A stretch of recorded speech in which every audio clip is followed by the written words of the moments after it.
लेकिन भाई साहब मोमेंटम शिफ्ट कर दिया इस टीम ने अलग ऐलान कर दिया है कि भाई साहब इंग्लैंड आप प्रेशर के अंदर हो, अब आप होम टीम है, हमसे मुकाबला करके दिखाओ, क्योंकि अब गिरफ्त में आ चुका है match. And Siraj on the other end, of course, bowling quick with good pace and everything, and icing on the cake. There was no answer batters for the Indian bowling. It was just they were unplayable.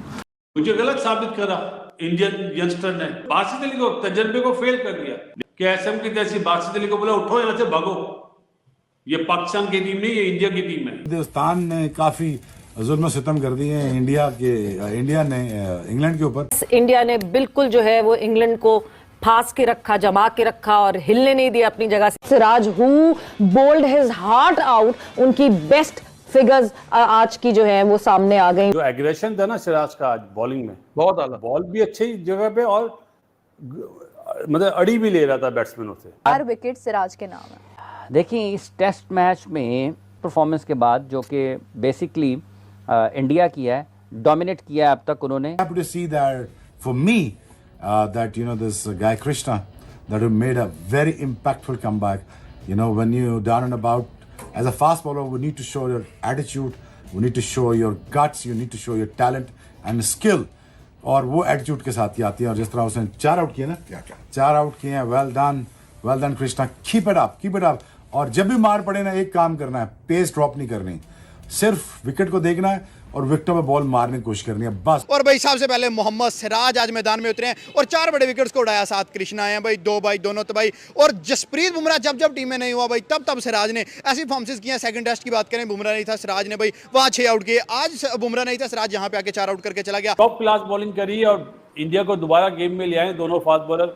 बाकी और जो दूसरे bowler थे, सबसे बड़ा question mark Krishna पे। Right back, but man, when they came out to bowl the Indian team, unbelievable. Quick game is a good game. Probably that's the motto for Indian team was.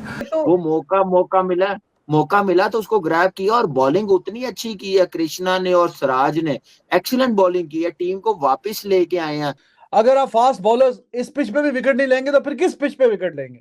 एट्रिक sir ने देखें 5 out किए हैं, Josh Tong ने 3 out किए हैं, Woakes injured हो गया बीच में, वरना वो भी अच्छा बॉलर।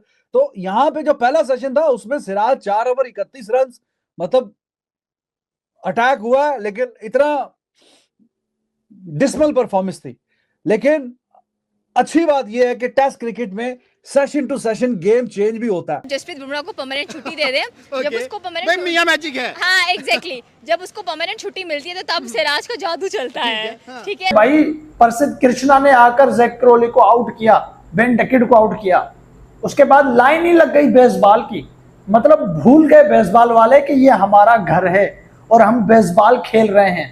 बेसबॉल के चक्कर में बेसबॉल का बुरा हाल। ये बात तो तय हो चुकी है कि इंडिया और इंग्लैंड की जो ये टेस्ट सीरीज है, जिसको एंडरसन तेंदुलकर का नाम दिया गया, इस सीरीज में कोई भी क्लियर विनर नहीं है, क्योंकि एक सेशन में अगर एक टीम ऊपर होती है तो अगले सेशन में एक टीम वापसी कर लेती है। पिछले सेशन में इंग्लैंड तो ऐसी ऊपर थी कि 16 ओवर में 109 रन उन्होंने दाग दिए थे और सिर्फ 1 विकेट उनकी खोई थी।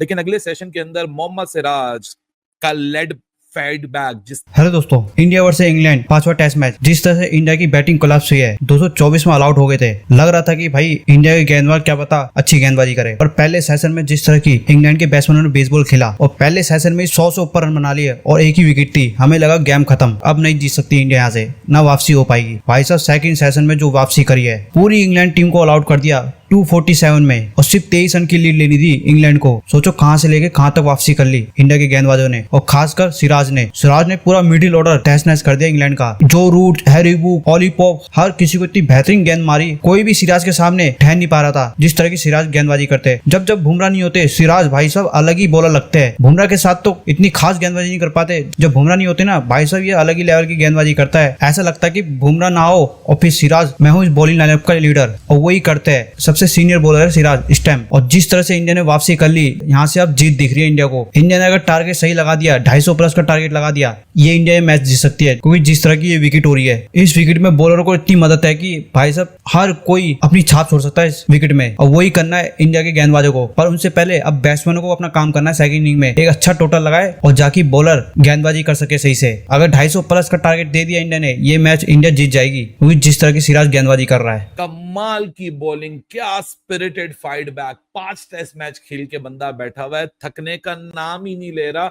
और मजे की बात तो तब है कि जब आपकी जो कमर है वो वॉल से लग जाए, आप बिल्कुल कॉर्नर हो जाओ, गेम में बेबस नजर आना शुरू हो जाओ। और उसके बाद जिस तरीके की वो 3 डिलीवरीज, उफ यार कमाल, गेम में मजा दुबाला कर दिया मोहम्मद सिराज ने। क्योंकि एक तो सिराज खुद as a person, as a personality, he is so hyped up, it is so good to see him when he is in rhythm. और रिदम के ऊपर जब विकेटें मिलती हैं मोहम्मद सिराज को, वो एक एटमॉस्फेयर ही इतना इलेक्ट्रिक हो जाता है कि आपको देखने वाले को भी भरपूर मजा आना शुरू होता है। But it's an amazing fight back I believe, क्योंकि यहां से अब इंडिया सेल्फ बिलीव कर सकता है कि यस, 109 रन का फेटा खाने के बाद जहां इंग्लैंड 7 के नेट रन रेट से ऑपरेट कर रहा था, जिस तरीके से इंडिया ने यहां पुल बैक किया है, आई बिलीव इससे बेहतर कुछ नहीं हो सकता था। क्योंकि आपको पॉजिटिव ही रहना है, ये विकेट में जूस मौजूद है। अगर आप चैनल में बॉलिंग करोगे, एज स्ट्रेट एज पॉसिबल आप बॉल करोगे। आप इंडिया का भी देखो, अभी 43rd ओवर चल रहा है, 43rd ओवर में 8वां विकेट गिरा है। 43rd ओवर में अगर आप जाके चेक करो कि एक बॉल पे प्रॉपर शाइन मौजूद है, यहाँ बॉल इतना जल्दी सॉफ्ट नहीं हो रहा है। So the bowlers will be in the game at least for good 60 overs here, क्योंकि वेदर भी कल जितना ग्लूमी नहीं है, कल जितना सर्द नहीं है, कल जितना ओवरकास्ट नहीं है, कल जितना ह्यूमिड नहीं है, लेकिन आज भी काफी जूस इस विकेट में मौजूद है। अभी भी बॉल मूव कर रहा है, लेकिन you still need to bowl in the channel and please don't be complacent, क्योंकि ये मौका नहीं मिलेगा। और भाई सबसे पहले मोहम्मद सिराज आज मैदान में उतरे हैं और 4 बड़े विकेट्स को उड़ाया। 7 कृष्णा हैं भाई, 2 भाई दोनों तो भाई। और जसप्रीत बुमराह जब टीम में नहीं हुआ भाई, तब सिराज ने ऐसी परफॉर्मेंस किया। सेकंड टेस्ट की बात करें, बुमराह नहीं था, सिराज ने भाई वहां 6 आउट किए। आज बुमराह नहीं था, सिराज यहां पे आके 4 आउट करके चला गया। और इंग्लैंड ने भाई 23 रन की लीड तो ली, लेकिन जब जसवाल बैटिंग में आया तो आते सार चौका छक्का चैन कुली की मैन कुली चली है। और भाई 15 बॉलों के अंदर 23 रन की लीड उतार के साइड पर रख दी है। जैसी परफॉर्मेंस आज पूरे दिन में रही है भाई, इंडिया ने बता दिया इंग्लैंड को कि घर में घुस के ओवल का टेस्ट मैच जीत के ही जाएंगे भाई। सिर्फ 23 रन की लीड और ऐसे उतारना, और 109 रन से 247 रन पे ऑल आउट होना, 137 रन में 10 विकेट्स गंवाना। भाई इंग्लैंड की आज सही वाली मरम्मत जो है वो ओवल के ग्राउंड में इंडिया ने किया। पाकिस्तानी पब्लिक से पूछते हैं कि बॉलर्स मोहम्मद सिराज से लेके कृष्णा से लेके जसप्रीत जसवाल तक भाई तमाम आज तबाही पे तबाही उतारते नजर आए। मुझे तो लगता है कि आप जसप्रीत बुमराह को परमानेंट छुट्टी दे दें। जब उसको भाई मियां मैजिक है। हाँ एग्जैक्टली, जब उसको परमानेंट छुट्टी मिलती है तो तब सिराज का जादू चलता है। ठीक है, तो ये आप लाजमी कह सकते हैं। आप देखिए कि जितना अच्छा कॉम्बो आज बना है कृष्णा का और मोहम्मद सिराज का, दैट वाज आउटस्टैंडिंग, डिजर्विंग भी था। और चाहिए भी थी इंडिया को, विकेट जितना से इंग्लैंड खेल रहा था, लग रहा था कि भाई लीड कहीं आगे ही ना चली जाए और इतनी ज्यादा मिल जाए कि आप नहीं भाई, ऐसा नहीं हुआ, ऐसा बिल्कुल नहीं हुआ। इंग्लैंड इंडिया के जो बॉलर्स हैं उन्होंने बहुत अच्छा कह लें कि एक किस्म का बकअप किया, वापस आए और इतनी अच्छी बॉलिंग लाइनअप की, वो भी ऐसी पिच के ऊपर जहां पर एक्सपेक्ट ही नहीं किया जा रहा कि भाई ये बैटिंग भी हो सकती है, बॉलिंग 13 ओवर में 100 रन लग गए थे। एग्जैक्टली बिल्कुल यही बात है। और आई थिंक कि इंडिया के बॉलर को क्रिटिसाइज करना इंपॉर्टेंट भी है। जब तक आप किसी चीज को क्रिटिसाइज नहीं करते हो वो चीज अच्छे तरीके से नहीं चल पाती है। तो ये एक बेसिक नीड है। जसप्रीत बुमराह को आप साइड पे रखे, थोड़ा सा अच्छी बात है। देखिए पंत भी नहीं है, जसप्रीत बुमराह भी नहीं है, बट स्टिल इंडियन टीम इतना अच्छा परफॉर्म करी है। आपने जयसवाल की बात किया, मेरे ख्याल में आज का जो दिन है वो जयसवाल का है।